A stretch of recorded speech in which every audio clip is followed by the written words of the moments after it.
In the heart of Zambia, nestled within the fabric of society, lies an organization dedicated to shaping a more just and equitable future.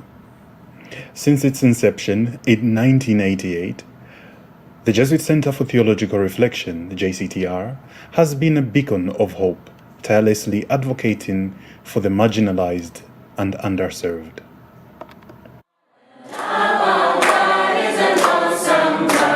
Guided by Christian principles and values, JCTR's mission is clear: to promote justice and equality for all, particularly the poor and marginalized.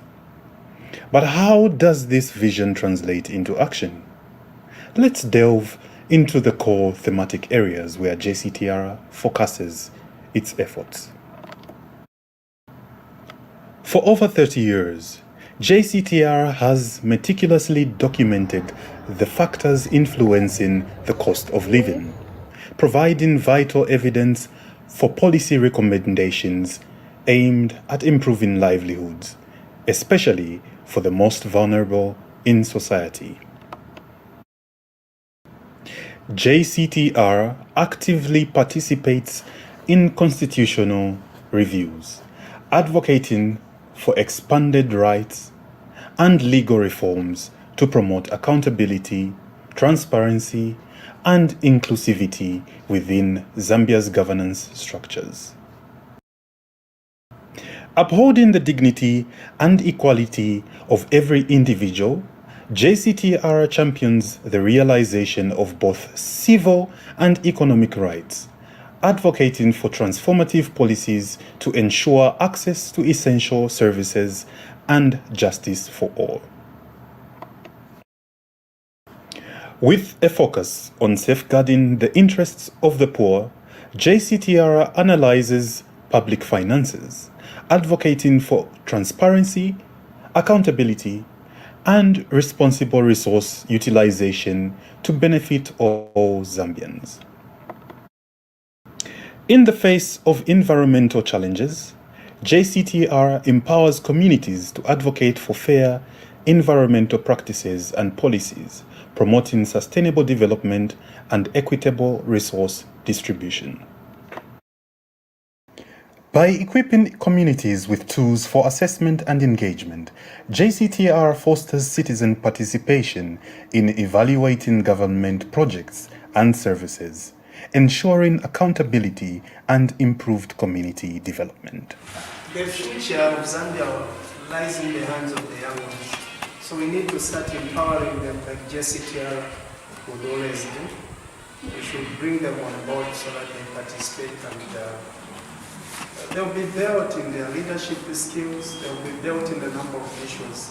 Speaking for ourselves is really important. It helps us have interest in country affairs. And not only that, people make decisions for us. They even may end up making unnecessary things that we don't want. But if we children are part of those decision making, things that we want are catered for adequately. It is also important because it promotes accountability. Seeing to it that we, the children, are also participating. It means that we'll also be participating in holding the government accountable for how it is spending its resources. The interface meetings, this is whereby we talk to our leaders face to face. You're seeing your leader, you talk on matters which are affecting you on the ground, because that person in the office won't know what is affecting you on the ground. So the first meeting that we had to make submissions, and the service providers that were present were from the health sector, education sector, social protection, and social welfare. Well, in the meeting, the children participated highly because there are so many issues they wanted to talk about to the community, to the service providers. We've learned advocacy because the JCTR itself, it works with advocacy, and they have taught us to speak out for ourselves as children, and we are speaking out and expressing our views. Grounded in faith and social teachings, JCTR promotes values of dignity, equality, and stewardship, inspiring communities and stakeholders to embrace responsible action and positive change. I follow the Jesuits on social media and have for many years, and I do it because part of doing development work is you have donors, and your donors need to be educated, and your information you give to your donors needs to be solid. So I do a lot of research, and one of the sources of research that have been very important to me is the information that the Jesuits put out on social media in Zambia. And the basic principle when it comes to the church's engagement in social matters has always been the fundamental option for the poor, beginning with the prophets in the Old Testament, but even more importantly, with our Lord Jesus Christ himself in the New Testament. He opted for the poor. Rather, in humility, value others above yourselves, not looking to your own interest, but each of you to the interest of the others. In your relationships with one another, have the same mindset as Christ Jesus. From pioneering debt cancellation campaigns to shaping policy reforms, JCTR's impact resonates far and wide. As they continue to journey towards a more just Zambia, one thing remains certain: the unwavering commitment of JCTR to uphold the rights and dignity of every Zambian, guided by faith and driven by compassion.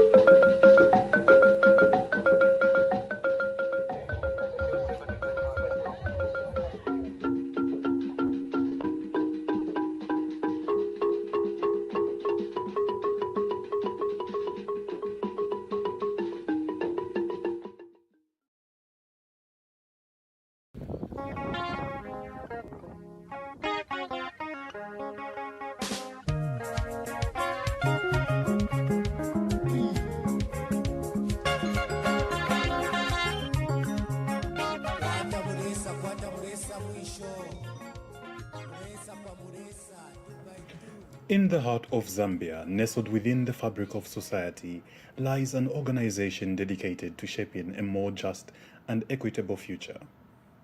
Since its inception in 1988, the Jesuit Centre for Theological Reflection, JCTR, has been a beacon of hope, tirelessly advocating for the marginalized and underserved.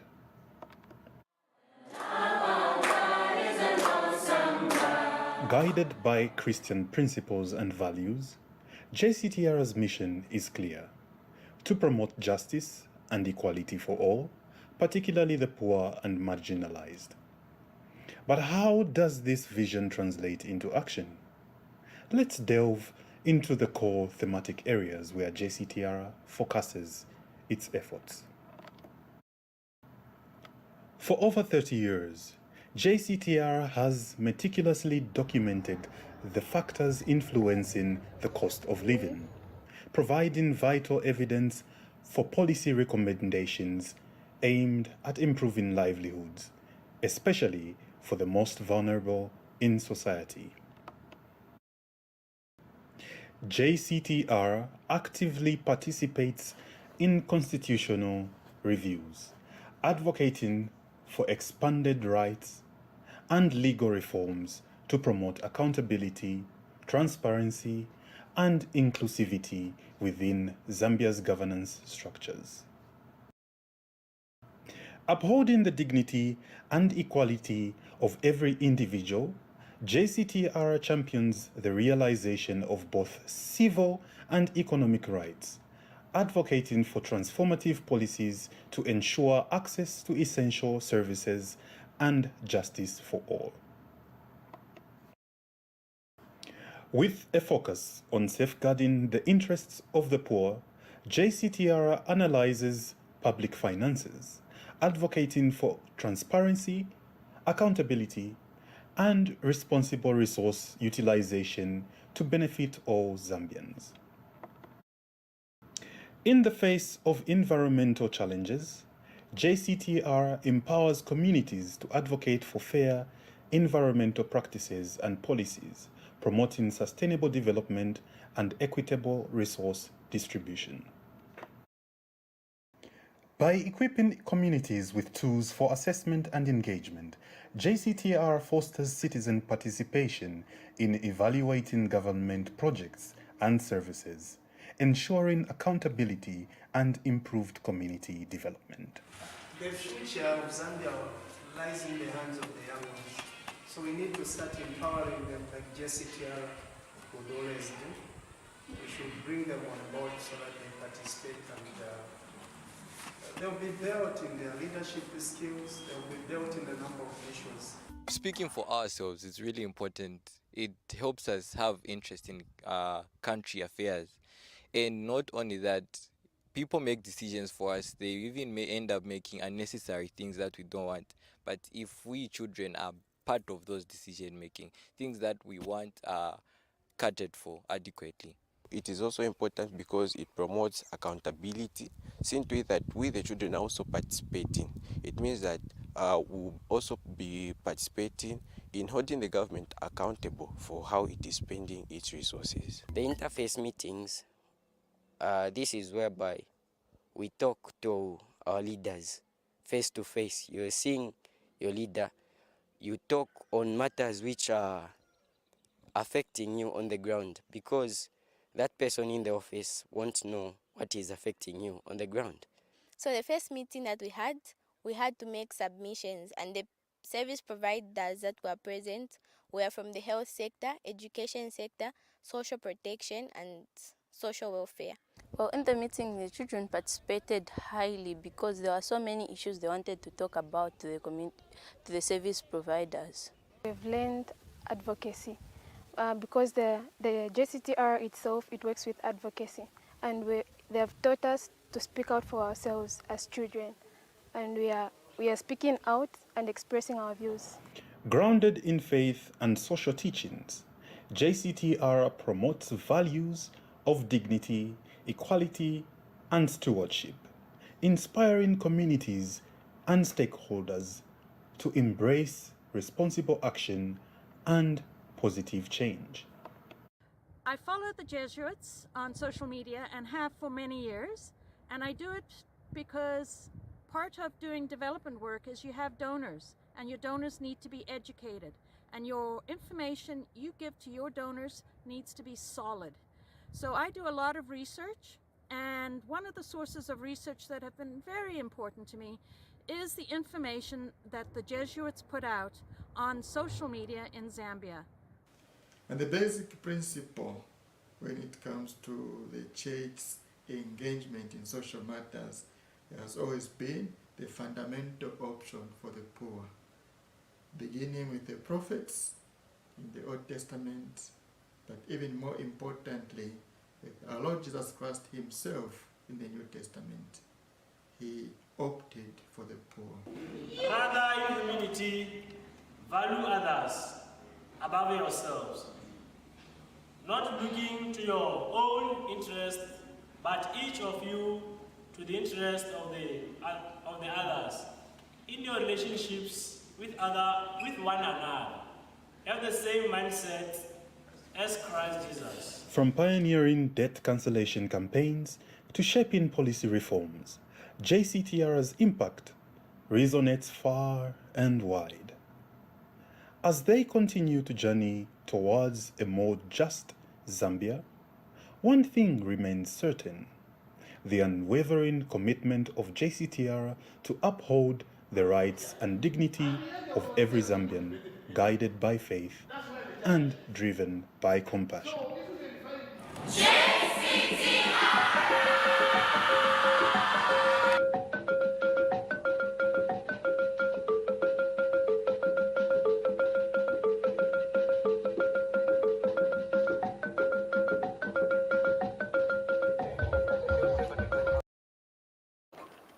Strengthening resilience in the face of food insecurity, an Easter message of hope. As we prepare to celebrate Easter, we are reminded of new beginnings, of renewal and hope knowing that God has never abandoned us, and in his perfect love of mankind, we remember that our lives are in the hands of the Creator who sent his Son to die for us. In Zambia, amidst food insecurity and rising costs, this message of Easter resonates deeply. Recognizing the challenges encountered by communities affected by the threatening food insecurity, we should still aim to instill hope and foster collaborative efforts. The Jesuit Centre for Theological Reflection observed an increase in the basic needs and nutrition basket in the month of March, which now stands at 10,603 kwacha.40 ngwe. This signifies a 2.9% increase in comparison to the month of February. The increase in the basket was due to the increase in prices of food items such as a 25 kg bag of roller mealie meal, some food items including fruits, which look at apples and oranges, but it's also important to mention that we did observe a decrease in the price of vegetables. It is worth noting that these changes reflect a combination of factors that are driving up the cost of living. These include El Nino impacted induced weather patterns, as well as the exchange rate depreciation affecting the cost of imported goods, fluctuating fuel prices, and other interconnected economic dynamics. My name is Muchimba Seras Yamachoka from the JCTR. I serve in the position of Program Manager, Social and Economic Development. In releasing the Basic Needs and Nutrition Basket Statement, we thought it best to interact with you, the citizens, on how these challenges are being navigated. I am joined in studio by our communications officer here at HQ, and we will speak to some of the questions that many individuals do have. This is a live platform, so we'd like to encourage you to post your questions. We want to interact and explain how we are calculating the cost of living and also how we can exchange ideas on some of the solutions that may be proposed. All right, so the first question being, the recent debt restructuring agreement by Zambia presents potential opportunities for addressing food security concerns. How do you envision these financial resources being allocated towards critical sectors like agriculture and food security initiatives? Indeed, that is a great question. And I think that question does speak to the current context that we are in. Remember, we did have a disaster declared, but at the end of that statement, we have the word that speaks to emergency. So the hunger situation is one that is an urgent issue, and it's important that various stakeholders are coming on board to support the efforts of government. If you bring it down to a household level, it would be inhuman to compare response from different houses, those who are able, those who are not able to, because people are faced with a hunger situation at that particular point in time. So indeed, with the debt restructuring agreement that was reached, and this is for our creditors, bondholders to be specific. I think as a center, what we do applaud is that this is a milestone. It's been a journey that we have pursued for a while. Remember, Zambia did default on her debt in November 2020, but it's also important to make mention that it will require prudence, even how we are going to use this relief. Of course, I don't want to get into the technical details of what has been spelled out. I think various fora, the Ministry of Finance has provided this information. But from where we sit, I think it's quite important that these resources are channeled towards entities that would help us support short, medium, and long-term initiatives to sort of improve the well-being of different individuals, especially when we look at issues around the cost of living. You mentioned an example of agriculture.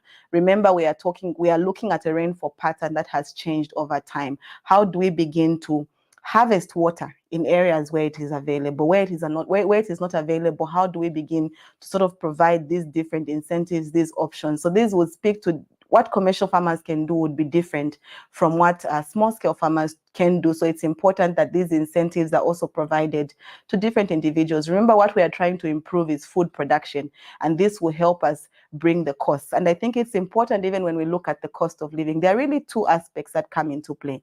On one end, you have the cost of different goods and commodities. On the other end, people have to have incomes to be able to afford those costs. So we need to look at a balancing approach that will look at also increasing incomes for different individuals, but also reducing the cost of certain items. I love the fact that you bring to mention the need for a family to have a basket that's representative of how much they are earning. The follow-up question is, the statement highlights the importance of household gardening and agroecology in enhancing food security. How can these practices be promoted and implemented effectively at the community level?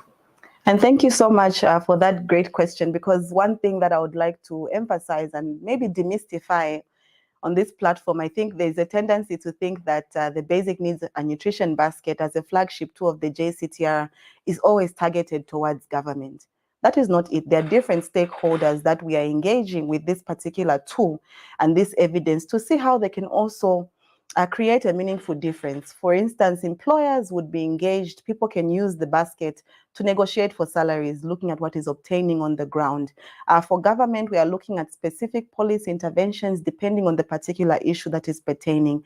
But there is also the households. We are all coming from households.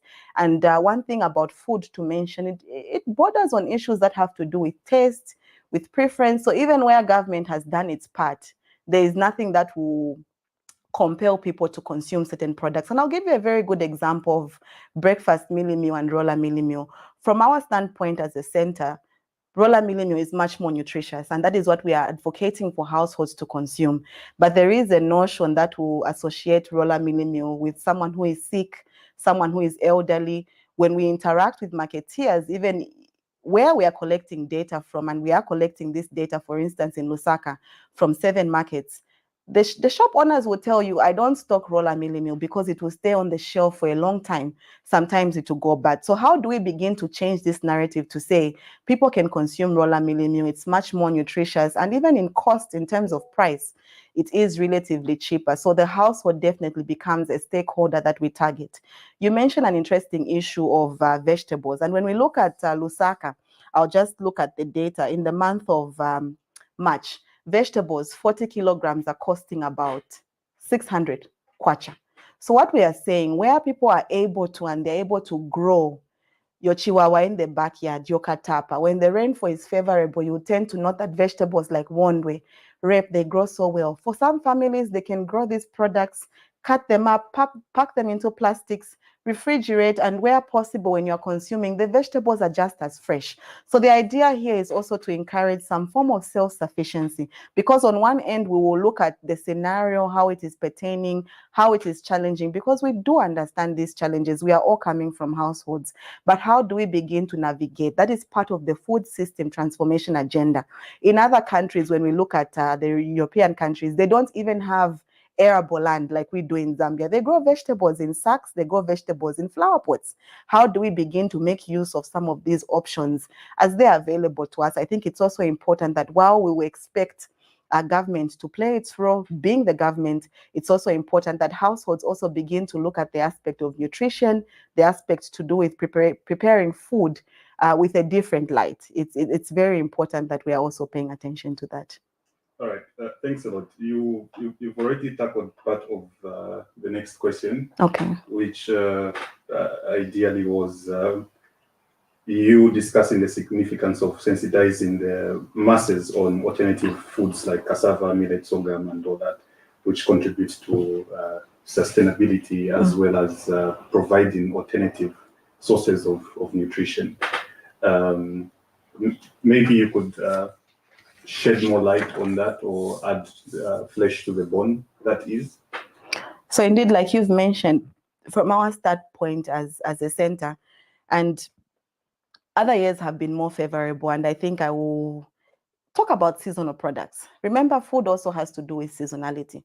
It's really influenced by the factor around seasonality. So for us as a center, you will note, and I'll give you 2 items that are on the basket. We are more than happy to share this information in terms of what the basic needs are listed as. So we have the aspect of fruits. So fruits in some seasons, when mango is available, we encourage households to consume mango. The price of a mango will, so far, even from the data, is way cheaper than the cost of an apple, the cost of a banana, because those may seem like a luxury where an individual is unable to buy mealie meal, for instance, they're unable to buy cooking oil. The first priority in mind will not be to have a fruit. But it's important that we are all consuming fruits. It's part of nutrition. These are nutrients that we need for our bodies to operate. But also when sweet potatoes are in season, kandolo, we encourage households to consume these potatoes because they are much cheaper. They are more nutritious even in content. So it's important that even when we look at the aspect to do with seasonality, indigenous foods, how can we go back to the time when we are consuming the food? We don't make these issues political. Kandolo should not be an issue of debate. So for us as a center, I think it's important that we are looking at the aspect of where we sensitize masses through different entities, through health workers, to ensure that we are paying attention to these crops. And you did give some examples of drought-resistant crops. How do we begin to sort of utilize them more, given the context that we are in? Rainfall patterns have been changing for a while now, and if we are not adapting to the current situation, I think it will be a thing where we are just complaining, for lack of a better term, of rainfall not being favorable, but how do we begin to maximize? And this is not just to the sector of food production, but even when we look at energy generation, because you see the issue around load shedding, for instance, becomes important for us as a center because we'll square it down to the family. Suppose someone is a salon keeper, they're unable to blow hair through the day. How do they generate their income because they don't have money in that particular point in time? Yes, we do appreciate that the schedule will cater for different areas, the CBD, the different business operations, but there could be someone somewhere situated in Matero who is not on a particular schedule that is favorable. How does that individual continue to earn an income? So how do we continue to diversify our economy in so many ways? How do we utilize solar? To an extent, I think the sunshine in Zambia for so many years has been in abundance, but I think it's quite important that we tackle these issues as a collective. And just to mention, cost of living is a very multifaceted, complex issue that will require solutions and efforts from different people. And this is why, even as we are reflecting over the Easter season, a renewed hope, but how do we bring our collaborative efforts together? All right, thanks a lot for that. So allow me to try and create a connection between the question before and the question that is to come.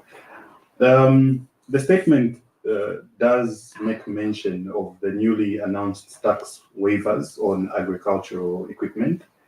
How can small-scale farmers best take advantage of this opportunity to enhance irrigation practices and strengthen food security? So indeed, and I think this is something that we Zambians tend to be found wanting. There are times where there are various incentives that are provided to us. For some people, they don't access these incentives because they don't have this information.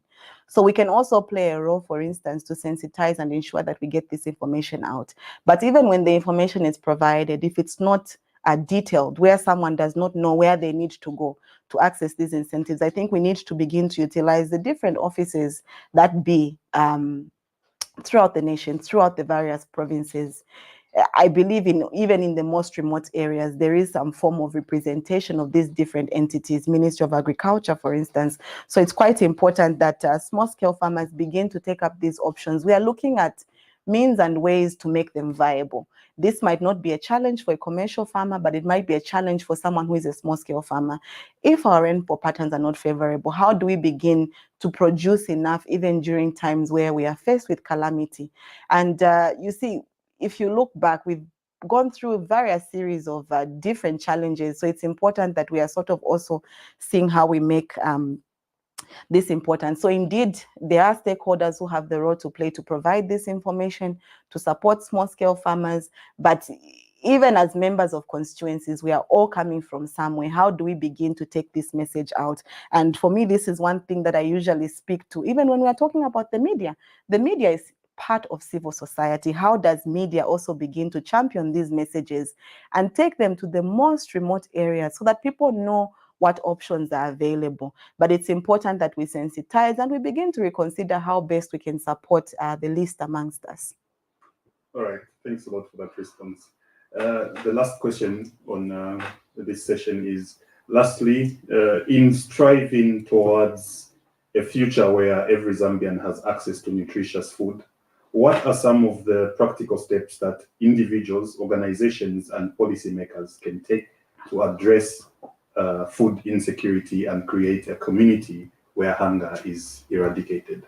Indeed, that is a loaded question. That is a loaded question, but just to speak more generally, if we're looking at a household level, how are we promoting self-sufficiency? How are we promoting agroecology? Even when we look at the aspect of conservation farming for the different small-scale farmers, these are techniques, these are skills that need to be taught. So it's important that different stakeholders come on board. Civil society can complement the efforts of government in so many ways. I think we've had different partners that we are working with also come on board. Even in this disaster situation, how do they see that they get to the most remote places? Remember, people have lost crop. The hunger they are feeling is now. So the relief itself, and this is what we are also sharing in our statement this month. How do we provide food relief for those immediate needs? How do we provide support in terms of seeing how we can recover from this particular calamity? So it's important that different stakeholders are playing different roles. But like I said, the solutions will vary. They'll be short, medium, long term. There are some parts of the country that may not have been gravely affected. How do we harness what is in those particular countries? One thing that we've always spoken about is the different comparative advantages that we have as a country. If in Wapula we are producing cassava to an extent that we can begin to add value to it and have more households, for instance, use cassava meal, it becomes quite important that we are doing so. So even for government, I think part of what we share in our statement is the vital role that they have to play. But if we are going to talk about irrigation, we also need to ensure that we're not depleting the water sources that we have, because you will go to some areas, boreholes are sunk 100 meters down, we do not have water. How do we expect those pertaining in that organization to also survive? So it's important that we are also conscious of the environment. And this is where, even as we will continue to discuss the issue around climate change, because this is a reality that Zambia is faced with, that other countries are faced with, even within the southern region. How do we begin to look at modalities that can help us sort of support, but also take cognizance of what is happening in the context? So like I said, it's a loaded question. We do make various recommendations targeted towards different individuals, and this is an ongoing aspect. The advocacy around cost of living is really one that will continue to be ongoing. But like you have rightly noted, in the long term, how are we able to grow food that we need, even in seasons where rainfall may not be abundant, may not be available? Because, I mean, data history has shown these are simulations. We don't know what the situation will be come the next year. So it's quite important that we are interrogating these issues. We are holding our duty bearers accountable. That is a role that we all have to play, even as we discuss the discourse of poverty reduction, but that of development as well. All right, thanks a lot. Let me see if I can bring on board an external media person. Monica, are you able to ask your questions? If you have a question, just come through, ask your question, and we'll be able to respond to your question. Can you hear me? Yes, I can. Okay. So basically my question has always been centered around, but apart from working in the newsroom, I also host the breakfast show, and like today you've shared your latest statement. This is for this is the March BNNB statement, right? Yes. So usually when we run these on the news, the analyses are quite extensive, but the trouble we usually face is the question asked, where does JCTR get these statistics from? Because it feels from the most of the response we get is it feels like it's very selective, and we try letting them know, no, they do this over months and they carry out areas, but what is the guarantee that these your statistics are catering for more than just a tiny sample size of the population? Correct. Thank you for the question. Muchimba. Thank you for that question, and thank you, Monica, for highlighting that issue. I must also make mention, anytime I'm on air, a question of that nature does not miss the particular session. I think what is important for me to share in brief is our methodology. And I want to be very categorical just for people to understand. So the basic needs and nutrition basket is an estimation of what a family of 5 would need in terms of being able to achieve their nutritional uptake, but also survive in the period of a month. So the reason why we are referencing the family size of 5, if you look at our census data, census 2022, the average family size in Zambia is 5 members. And these 5 members, even in our computation of the basket, we have categorized them into individuals. We are looking at a man, a woman, and possibly 3 children that are living in a household. So the first thing to make mention, of course, if a family has got 10 members, they are consuming relatively more. If a family has a mother who is breastfeeding, she may be consuming more nutritional calories at that point in time as compared to someone who is not lactating. A family may also have three children. But the reason why I'm saying if a family has 10 members, remember this is also a cultural issue. We have extended family in Zambia. I personally grew up with cousins. So it's important that we put that into context. If a family has got 3 members, you tend to appreciate that they may have a lesser cost in terms of the food that they are consuming. That is in terms of the definition and who we are looking at. Then when we come to the basket, and I would really like to encourage the listeners, those who are viewing, to take time to just appreciate what is on the basket. We are looking at your most basic essentials, the bare minimum of what this family that I have described would require for the period of a month. And if I zero down into the sections, there are pretty much 2 sections, food items and non-food items, because this is looking at something that is taking place on a daily basis. For me, Muchimba, to be here today in the office, I had to bath. I possibly slept in my bed last night. So the cost that I would be faced with from the non-food items, it's my washing soap, bathing soap, sanitary towels. I am female. We are looking at water in a household. We are looking at electricity. We are looking at charcoal. Much as we are talking about climate change, people are using charcoal, even in urban areas, to cook. When it's the cold season, people are using it for heating. So it's quite important that these costs are categorized. We are looking at lotion, Vaseline. Those are among some of the items. And just to make mention, for instance, in Lusaka, what tends to push the basket up and make it different from other towns is the issue around the rental component. Not everybody is living in a house that they own. For those who are paying rent, and we just estimate the cost of a 3-bedroomed house in a medium density area, and we collect this data from the areas themselves. So the estimate that we have in the basket is 3,967 kwacha for a 3-bedroomed house. And I hope there is someone out there that can agree with me. If you go to a more affluent area, you would find a house costing 4,000 kwacha, 5, 6, 7. People are spending these amounts on rental. For someone who may not have an income, and this is the development challenge that we have in Zambia, you would find that because they cannot afford what the cost should be, the ideal cost for a house to have piped water, be in a fence, possibly have electricity, they will live in what has been mushrooming, even Ashanti compounds, where they are renting a 2-roomed house, maybe if a family of 5. So remember, what we are projecting here is the ideal situation, but we collect this data, and what we come to report back is the actual data. And maybe just to move to the food item section, it's important for me to make mention some of the markets that we go to. So we are collecting data from Kawata, from Matera Market, Chawama Market. We are collecting from City Market, being one of the biggest markets in town. We are also collecting data from Chainda. We are collecting data from North Mid Market and ShopRite. That is a store that different individuals will visit for different needs. So it's quite representative of people coming from the low, medium, and high density areas.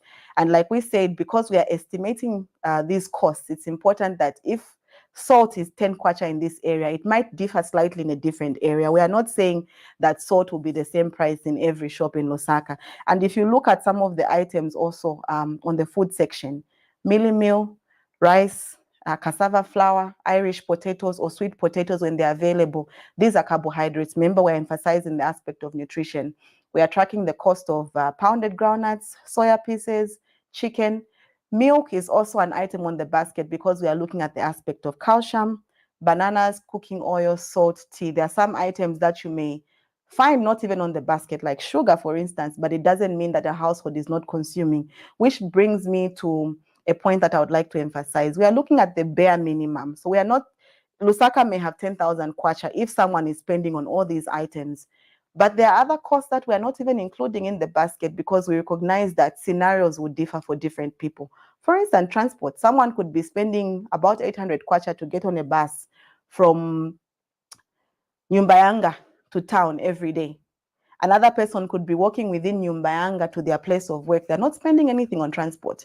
There's also the issue around talk time. So as a center, what we do every 2 years, we make efforts to ensure that our basket is reflective with what is on the ground. So we do consult stakeholders. But like I said, I hope this is quite a clear explanation in terms of the methodology. We are looking at an ideal situation that is based on actual prices collected on a monthly basis for the average family size of 5. So what an individual can do is sort of play with the numbers. If they are less, they might spend more, might spend less, apologies. If the family size is bigger, they will be spending more. But this is based on data that we have collected, and we do triangulate with the Zambia Statistics Agency, who are collecting this data at a larger scale. We don't only conduct this analysis in Lusaka. Remember, Zambia is not Lusaka. We are also collecting data from Monze, Mazabuka, Kasama, Chinsali, Solwezi, Ndola. It's an urban basket, so where we are collecting this data is in urban areas. Thanks a lot, Muchimba, for that response. That was a very comprehensive response, and I understand we are dealing with time right now, but I would like to see if I can bring on board Favorite Chisi. Just introduce yourself, and Chisi, are you online? Are you able to come through and ask your question? Hold on. Please unmute your mic. Hello. Hello. Yes. Hello. Hi. Just introduce yourself. Favorite. Yeah, this is Favorite from KFM and QTV. But I think everything has been cleared. Though I wanted to get your reaction on a different topic. Where on FRI, I don't know if you've seen the statement. Maybe I will share it with her, and then maybe she may respond to it. Have we seen that statement? I'm not sure which one she's referencing to. She could preempt and have a response. We could speak to it.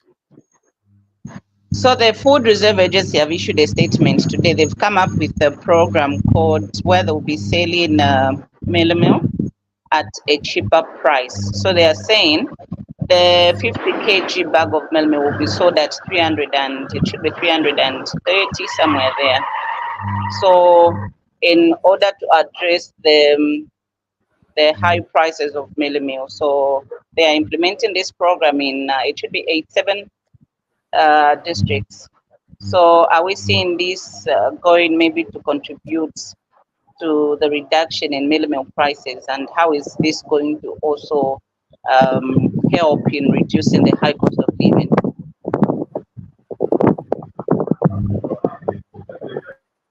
Did we get the question? Yes, we did. I think that, well, the question and the information, thank you so much for sharing that information. I think if we look at our data, maybe if I just make a comparison, a bag of roller mealie meal in the month of March was about 284 kwacha. This is a 25 kg bag. For 50 kg, then we are looking at about 453 kwacha. Indeed, any efforts that will sell mealie meal, if I got her correctly, this is mealie meal and not necessarily maize. If I got that question correctly, a reduced price is much needed. Remember, we are looking at a situation where people have lost crop, they have lost harvest. It's important that we are sort of supplementing them. And also even in these urban areas, and I think I'll give you an example of the social protection initiative, such as the social cash transfer program. The idea behind the social cash transfer was to allow a family afford at least an additional bag of mealie meal in a particular month. So if the price of mealie meal has far outweighed the value amount that an individual is receiving, it's important that we look for means and ways to sort of enhance these efforts. Of course, issues around sustainability become important to talk about. Issues around selection criteria. Which areas are we going to? What is the guidance behind that? Is it free for all to access? Will we have individuals who want to buy and resell at a higher price? Because these are real challenges that are happening in the community. Remember, the issue around employment, among others, becomes a challenge. So someone could even use this as a maximizing opportunity for business. But how do we ensure that we are providing those who need this support at this particular point in time? I think to speak to the question around, do we see this reducing the cost of living? One thing that I usually speak to is the fact that we collect this data and we present the costs as they are. So it's difficult to make projections, but also it's important to make mention that cost of living is affected by so many things. We could reduce the price of mealie on one end. If the cost of fuel goes up, not sure what ERB will announce, that also has a ripple effect on goods and services, because remember, fuel is part of industry. The manufacturing sector who will produce a particular product will put that, it becomes an increment on their production input. And therefore, what is usually the tendency is to pass on the cost to the consumer to ensure that they make profit. So cost of living being multifaceted is affected by so many things. This is something that we continue to observe in terms of how is the environment. Are we producing enough as a country to ensure that we have enough forex to invest in different initiatives that would either improve food production, among other issues? So I think I would say the initiative is one that is welcome, especially in the disaster emergency that we are faced with, where hunger has been declared as a national emergency. It's quite important that we are looking for means and ways to support different individuals. If you look at it from the perspective of someone in business, you also cannot expect people to sell their produce at zero cost, but it also calls for some form of humanitarian support for one another. So these are issues that we continue to observe, and we also continue to, like I mentioned, even as we reflect on Easter, a point for a renewed hope, a new message. How can we begin to put so many issues aside to ensure that we deliver for the Zambian people? All right, thanks a lot. So GCA has shared with us the message from the FRA, and we'll be able to look at that. Thanks a lot, Chisi. I guess we can wrap up and end the program, unless the participants on board do have another question. So I take it we have none. Nonetheless, I think from our side as the JCTR, we want to interact. We want people to understand the evidence that we are producing. I'm just trying to imagine a time where next month JCTR comes and there is no BNNB. The idea behind this evidence is to ensure that even as we engage with policy, we are engaging them with data, we are engaging them with evidence that we can use to begin to formulate different solutions. Otherwise, if we did not have evidence in any world, we would be implementing policy in a vacuum. You don't know what it's responding to. You don't know where it is responding. So among other issues, I think for us, we continue to collect this data. We continue to share this information with the public. But we also want to hear from you. Engage with us on various issues. Engage with us on how you are coping with these various initiatives. And I think this is an ongoing approach that we also encourage the media to get through us through our social media platforms. We are based in Olympia, and we are happy to receive feedback. We are happy to engage with you. We are happy to collaborate with the public on so many issues. Thanks a lot, Mchimba. We end the live session now. Thank you.